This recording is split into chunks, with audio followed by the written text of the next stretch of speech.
Welcome to another episode of Talk to the Fedora, chatting about hard-hitting, honest entrepreneur wisdom that you can use to grow your small business.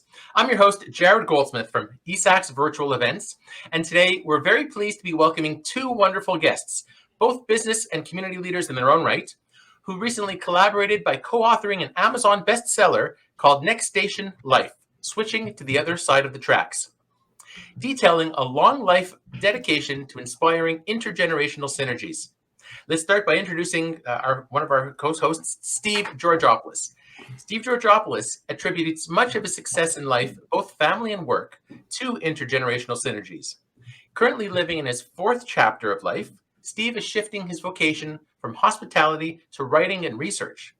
A community builder, ambassador for organizations he believes in, and a lifelong learner, Steve acquired his formal education at Concordia University in Montreal and his PhD of life in the 1970s while working at his parents' grocery store in Montreal's Mille-End. His working experience at the grocery store and passion for customer service led him to a fulfilling and award-winning 35-year career in the hospitality industry and is a continuing volunteer and supporter of cooperative education and experimental learning. Steve continues to mentor and coach both youth and adults to live their best lives. In 2024, Steve was honored with the Ottawa Catholic School Board Chair's Outstanding Volunteer Award for his work as a mentor with the Social Entrepreneurs Program. Steve lives in Ottawa with his wife Liga and daughters Amanda and Krista, and is a proud grandfather, aka Papu, to Olivia, Abigail, Ava, and Finnegan. Our next guest is Jarrod Nichol. Jarrod is a characteristic and fun and award-winning public speaker and author. He's passionate about business and organizational transformation, also involved in philanthropy and mentoring. He considers himself a lifelong student, always pressing to learn more about the world we live and the complicated relationships that form the basis of corporate structure and design. After a successful 20-year career in academia, Jarrod opened a technology startup with a longtime friend, where he currently acts as the co-founder and chief growth officer at Eva Solutions, Inc., a Montreal-based tech startup looking to revolutionize the way people manage their home life. Eva has won numerous awards, including the Startup Montreal's Bourse Plus, C2's Emerging Entrepreneur, and more. Eva has been named one of the country's most innovative startups, and its first product is scheduled for release in the later portion of 2024. Jarrod holds an MBA from one of the top business schools in Canada and has multiple professional designations and certifications. Jarrod is a frequent contributor on other podcasts and is also president and chairman of the board of the international nonprofit organization Vivarium Operational Excellence Network. Thank you, Jarrod and Steve, for joining us today. Thank you. Thank you, Jarrod. Great to be here. Oh, well, thank you very much. Let's start off by where are you folks both calling in from at this time? I'm calling from Ottawa, which is unceded Algonquin and Anishinaabe territory. Thank you, Steve. How about yourself, Jarrod? I'm from Montreal. Wonderful. Thank you. I grew up there, so I spent a lot of time there myself. The Jarrods. Yeah. and I should get it right off the bat. There's very few people in the world who I've met who spell the name the same way I do. So, Jarrod, keep up the great work. Love it. Okay. So this, not that you have much to do with your name, but okay, so let's start off with a little background. Jarrod, why don't we start with you? Who are you? And perhaps you could give us a little bit more information on the businesses, the organizations that you're running. Okay, yeah, sure. So, hi everyone, I'm Jarrod. I'm not going to repeat everything that the other Jarrod. Well, one of us is Jarrod 1 and one of us is Jarrod 2. We have to figure that out. I worked at McGill University for, I think it was like 23 years. And during that time, focused a lot on continuous improvement. So my background was really in business. I was blessed with a lot of leadership roles, and in more specific in helping organizations restructure to get larger, to scale, things like that. And from there, I opened some consulting firms, and then I got really, really lucky. A friend of mine came to me with this brilliant idea for this little piece of software that is called Eva. Everybody go check it out. I'm not kidding. It's pretty cool. So right now we're in the fundraising phase. We've raised almost 1.5 million, and it's really just taken off, and we're going to be launching shortly. And yeah, so business, continuous improvement, leadership roles. That pretty much sums up this, Jarrod. Wonderful, Jarrod. We look forward to seeing more of this success in the future. And Steve, over to you. Who are you, and perhaps what are you all about, please? So Steve is a career hotelier, 35 years in the hospitality industry, and more than rhetoric, I didn't work more than 500 days my entire career because I loved the job. As you mentioned, PhD of life and business at my dad's grocery store, happily married to Liga, Papuan grandfather, as you said, and I've been passionate about cooperative education and experiential learning since 1976, when I had my first co-op student. And the rest is history. Right now, I proudly call myself a serial volunteer. I enjoy what I do. And we've put all our thoughts in the 50,000 some odd words in Next Station Life. Wonderful, Steve. I see you all around the community, and you absolutely live what you believe in. So thank you for all that. So let's talk about a little origin story. Why did you decide to write the book, and how did you two meet? I'll give you the short version. I selectively told people for the past 15 years, I'm going to write a book. Now, I say selectively because I wanted those people to kind of give me a nudge.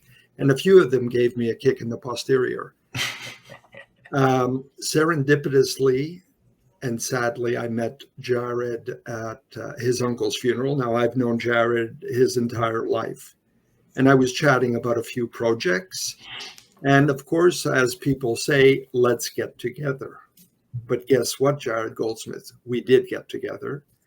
And thanks to Jarrod's amazing discipline, we met every Sunday, 11:30 to 1 o'clock.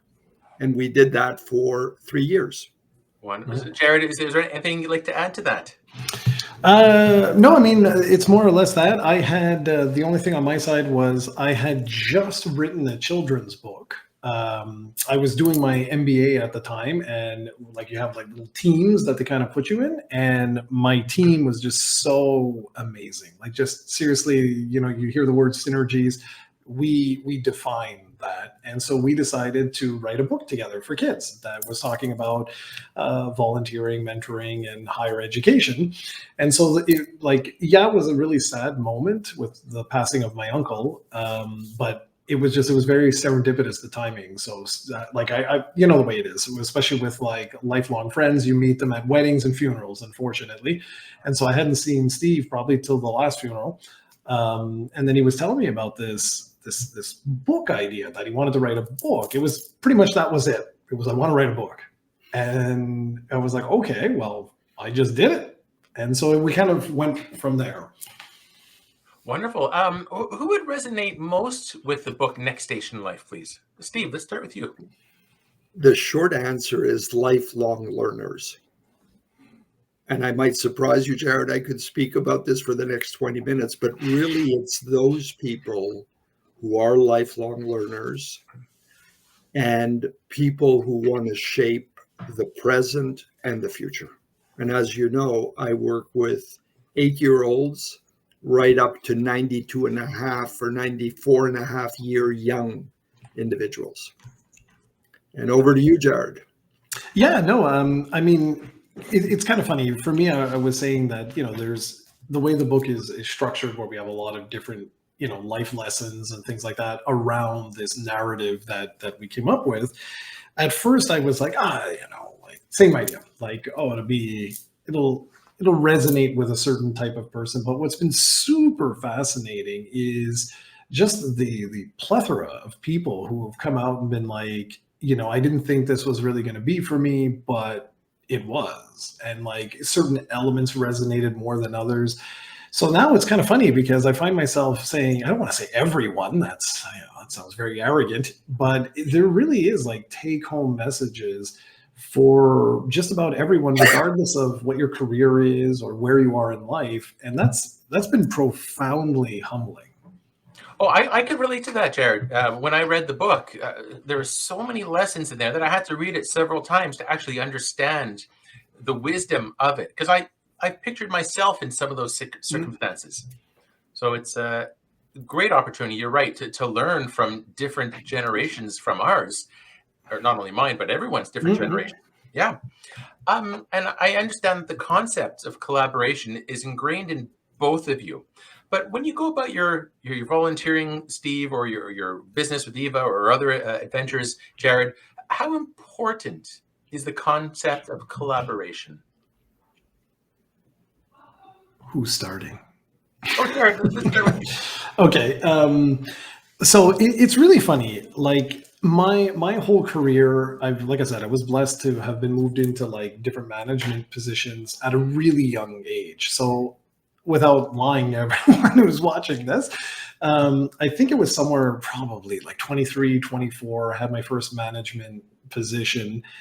And I realized really quickly what the importance of collaboration was, because the kid is now the boss, like that rubbed some people the wrong way. And I realized really, really quickly that I may have been at the right place at the right time with, the necessary skills that people were looking for at that particular point in time. But you do realize, and I'm actually super thankful that that happened to me at that young age, because it really did open my eyes to, you cannot do this alone. You need other people. And, we're talking about intergenerational, but it's so much more than that, like diversity. Even now, like as I'm building my EVA team, we currently have 13 employees now. Like we're really, really exploding. And it's incredible. The collaboration, the mentoring, we're even starting an internship program, early days of an internship program. But a lot of this has to do with Steve here, who pulled me in to something that we might talk about at one point, where I had an opportunity to see high schoolers. Because before that, I was thinking, diversity, I was thinking different age groups, but not to the same extent of what Steve has opened my eyes. So to answer your question, yeah, very important. I'm listening to some of your experience, and then from the book itself, you lived that when you were in your early 20s in such positions. Yeah, absolutely. You spoiler alert, one of the characters may have been based around my real life experience. Yeah. Character was a name changed so to protect the identity. That's correct. That's correct. Steve, over to you. How important is the concept of collaboration? The one word again is infinitely. Now, the reality is my mentors in the late 70s, early 80s, not quite sure how collaboration was depicted. But when we look at it today, I'll bring up the concept that we've developed, which is intergenerational synergies concepts, which is CPRH. Now, the CPR is easy to remember, and it could be interpreted in many different ways. It's definitely not the medical one, but it's communication, it's patience. And Jarrod was infinitely patient with me over the 3 years that it took us to write the book. And the last initial? R for respect, which the three of us exemplify, and it's because of our parents and our upbringing. And the H is for history. And Jarrod probably has, 30 years of seniority over you. And that history really is the magic serum. Yeah. So what I'm hearing is just collaboration anywhere from starting up in business or leadership roles to writing a book to anywhere in life. It is incredibly valuable. So yeah. And the dividends are immense. Yes. Yeah. And something else that's valuable is the concept of networking. To get the word out. Perhaps you're looking for an opportunity. You want to fix or help the community. Would you care to share some networking tips or some best practices? Steve, why don't we start with you this time? Well, I think it's all organic. Jarrod, you've known me for many years. You actually probably know the exact date that you and I met. I'm passionate about youth. I'm passionate about giving. 34-year Kiwanian, a member of SEP. And here's my show and tell. Here's young Emma in this classroom of grade 3s. And lo and behold, Sam LaPrade interviewed us on CFRA. So How does that happen? It happens organically. And the most important word in my vocabulary with networking is authenticity. And if you go with authenticity, great things will happen. Agreed. Thank you. Jarrod, over to you. Well, I gotta say, when we're talking about networking, eSAX makes networking work. I love it that that's there. No, but like truly, it's really, really funny. And again, it relates back to my startup right now, because I'm experiencing, this is what's so interesting. I keep bringing this up because I keep experiencing everything that we talk about in the book in my startup right now. Networking, you've been told, especially if you go into like business, networking is the most important thing. You got to network. What I've been discovering is the importance of like targeted networking. So it's a little different than Steve potentially, but like targeted networking is extremely, extremely, extremely powerful. And what I mean by that is a lot of folks will have just different base networking events where you get to meet different folks. And that's all fine and dandy. There's nothing wrong with that. But what I've discovered is that if I know Mr. Jarrod Goldsmith is going to be at a certain event and, he's invited, you've invited X person, Y person, or whatever, I'm going to know that these people are there. We're going to go to that particular event. And that's kind of what I mean by like targeted networking. Right. And I think just like collaboration, honestly, it is so powerful. Like it's so powerful. I mean, it's that's very wise, Jarrod. It's so easy to go to every event under the sun, hoping to make that the relationships, to build that authenticity that you mentioned, Steve, and that trust factor. But at the end of the day, and it took me many years to realize this, being focused on where your ROI might be, whatever that means to you, and finding the people who would help, and you could help further your career if that's what you're looking for. Being very specific and targeted. Good points. Thank you. Moving on to mentorship and coaching. Steve, I'd love to start with you on this one, because I've been saying it for many years. You've been a mentor to me for a long time now, so it's a pleasure to have the chance to interview you on this topic. Well, I'm humbled that you're calling me your mentor, Jarrod Goldsmith. Interesting, you mentioned focus, and that's what I wrote on my paper here. I spoke about networking, and Jarrod Nichol zoomed right into targeted scarcity of time, and you spoke about focus. We had loads of time in the past. Today, we don't. So when I look at mentorship and coaching, in my world, it's cross mentorship. So the high school students that I'm working with definitely mentor me and I mentor them. In the past 2 minutes, the two of you have shown me about networking, how important the focus is and the targeted. So I'm learning during this conversation. Thank you. Wonderful. Jarrod, over to yourself.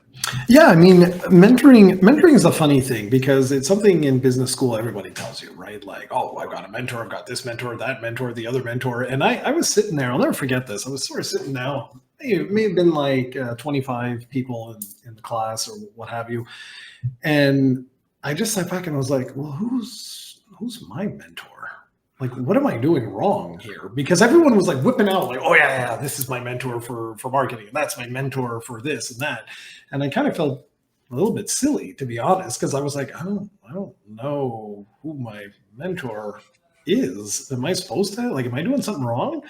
And it's so funny because like, as I got more involved with Steve and some of the local Ottawa community, like I started to realize that, like you said, like Steve could be a mentor in different ways. And then I started to like just look at that word a little bit differently, and it really did open my eyes, not just to Steve, but other people in my life who've crossed paths where I'm like, you know what? Yeah, it's true. I do go to that person for different opinions and whatnot. And it was so strange for me personally, because this all happened the exact same time. So like, I was really one of those people who were like, oh boy, here we go. Another mentor person. You're like, okay, all right.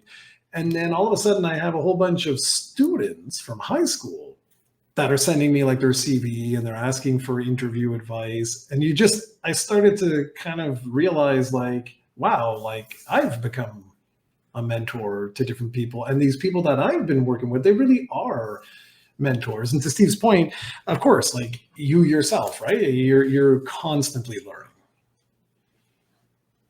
Yeah, yeah. You talked about being focused and targeted, for your networking and even the mentorship. Mhm. Not everybody is going to be able to offer knowledge and resources that might aid you, or you don't realize it at the time. But let's talk about time management tips. Steve, you go to events quite a lot. You volunteer. I've never met anybody so busy. Jarrod, you're launching businesses. Eva's taking off. You might have a family obligation at some point. How do you manage all that for time?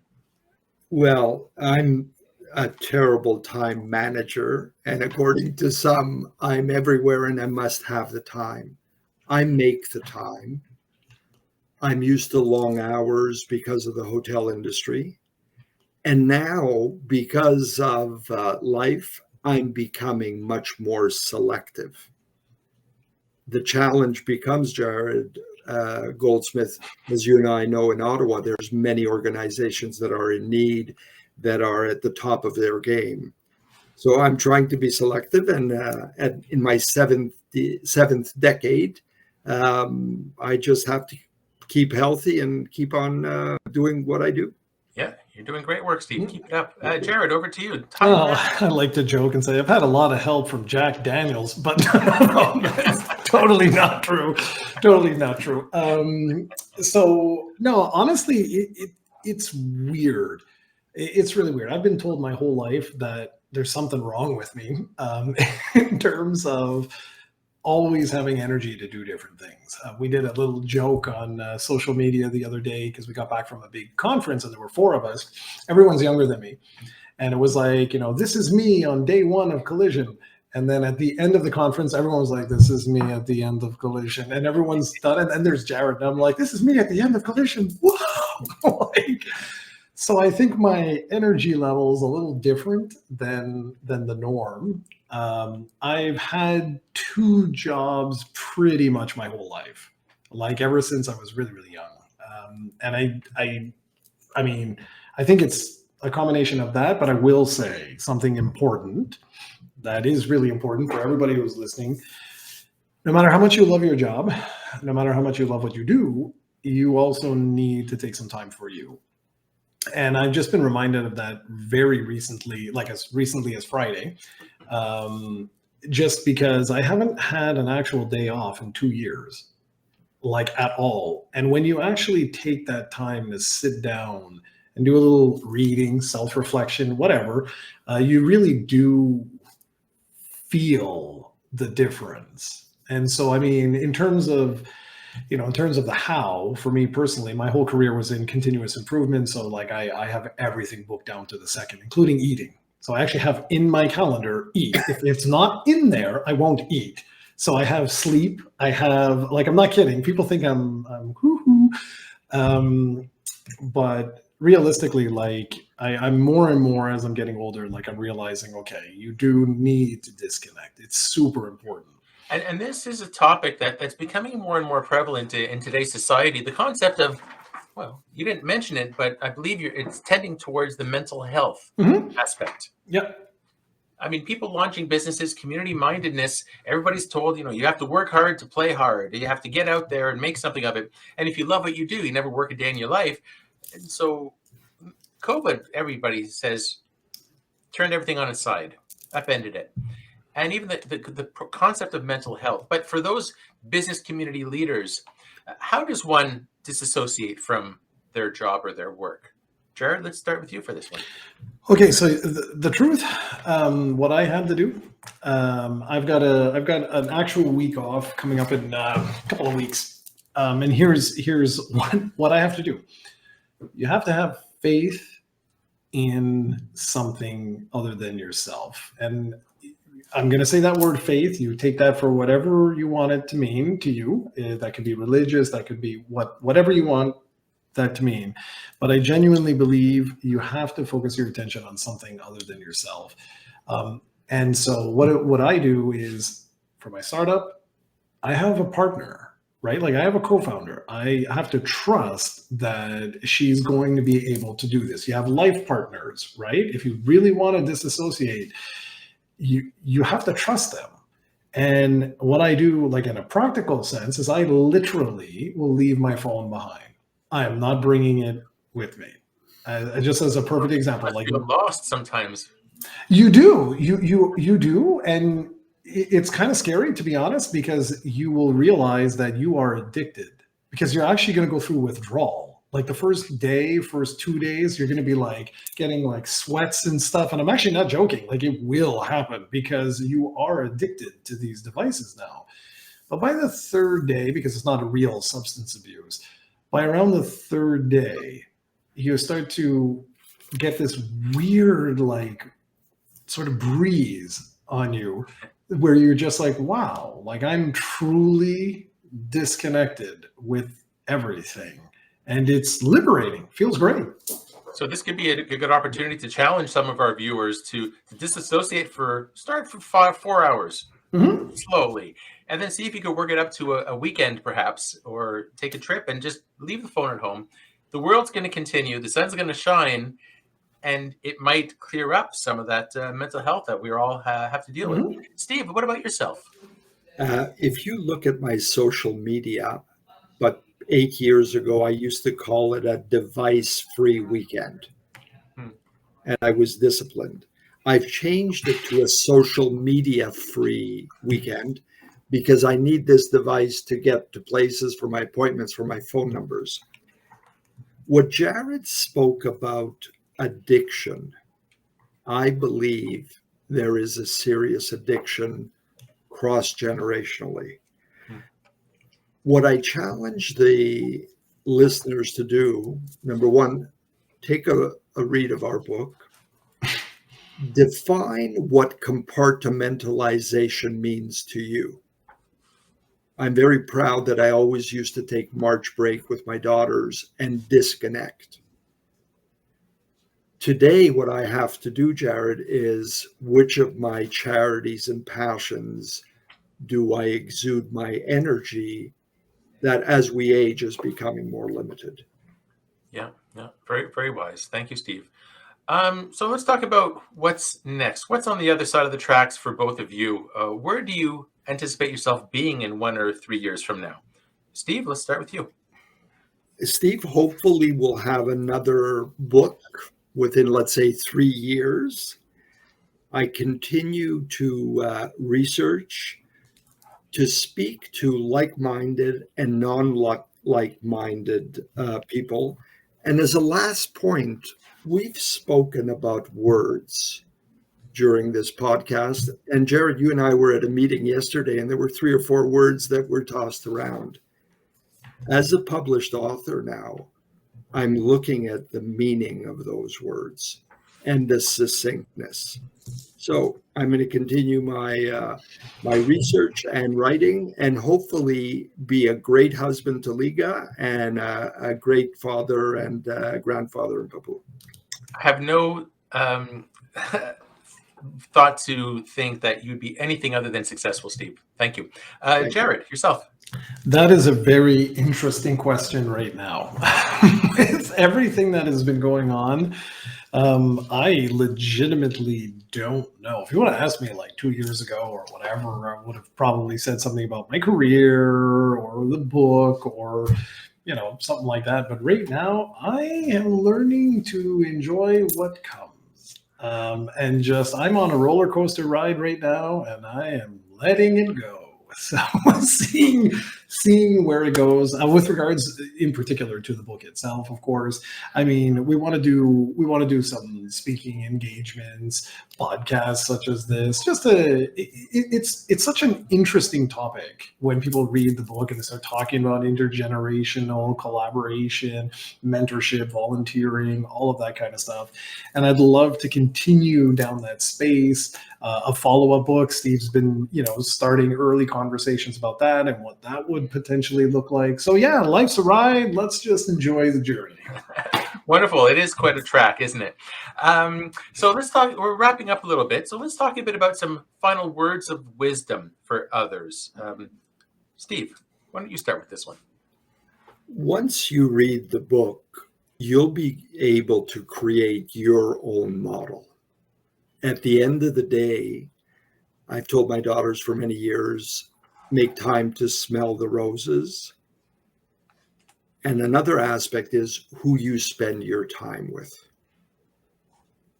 And I hope to continue to be healthy and do the work that I enjoy doing. Yeah, Steve, I can really relate personally to this because after COVID, I've been very selective on the events I'm attending. I'm no longer going to everything under the sun like we talked about earlier, being very specific on who I spend time with and the events I'm attending, because you have to do it. We all have a limited amount of time. So very, very wise, Steve. Thank you. Jarrod, yourself, words of wisdom. Okay, I think honestly, just for everybody listening, you only get one life. Live it. And I know you've heard that. Everybody's heard that. You mentioned one thing that I say, like if you love what you do, you'll never work a day in your life. That's sort of true. There's always stress. There's always something. Really is like, you've heard people say live every day to its fullest. But legitimately, if your reality is coming home after a hard day's work, sitting, watching Netflix, and just having a cup of joe, it's okay. If that's what makes you happy inside, that's totally fine. I think life, especially right now, where our society is and all the expectations that are put on people, you must succeed, you must do this, you must do that. At the end of the day, you got one life. And you mentioned mental health, and it's becoming really prevalent in our society now, like the amount of leave people are taking. And all these individuals, I genuinely believe it's because of this. It's like you're not putting yourself first. And I don't mean that in an arrogant way, but like you have to take care of yourself. So for everybody, I hope that if you read the book, I hope that it helps you do that. Thank you very much, Jarrod. So before we start off with how people can contact you, where can somebody purchase the book, please? Well, Jarrod and I like to support buy local. So in Ottawa, it would be at Books on Beechwood and Pantry Plus New Orleans. And of course, with Amazon, you could get it very quickly. Thank you very much. And just for those of you who are searching, it's called Next Station Life, Switching to the Other Side of the Tracks by Steve Georgopoulos and Jarrod Nichol. Now, Jarrod, how can somebody contact you, please? So we have a couple of emails and things like that. What I give people right now, I'm trying to remember the actual email address. Do you remember what it is? It's in the book itself. Oh, okay. Let's see. While Steve is looking, we're both on social media. So LinkedIn is... That's our preferred format. If you put our names in, that's our preferred format to reach out to us. But we do actually have a Gmail account that's associated with the book that we can put in a link. Wonderful. We'll include that in the description at the bottom of the video. So thank you very much for that. And here it is, contact.nextstationlife@gmail.com. Thank you very much, Steve. Now, I'd like to thank Steve Georgopoulos and Jarrod Nichol on this episode of Talk to the Fedora. We hope that this segment has provided some wisdom that you can use to grow your small business. Please subscribe to our YouTube channel, eSAX, and be sure to check out some of the hundreds of other videos we have for some great entrepreneurial content. Steve, Jarrod, thank you so much for joining us today. Thank you, Jarrod. Thank you.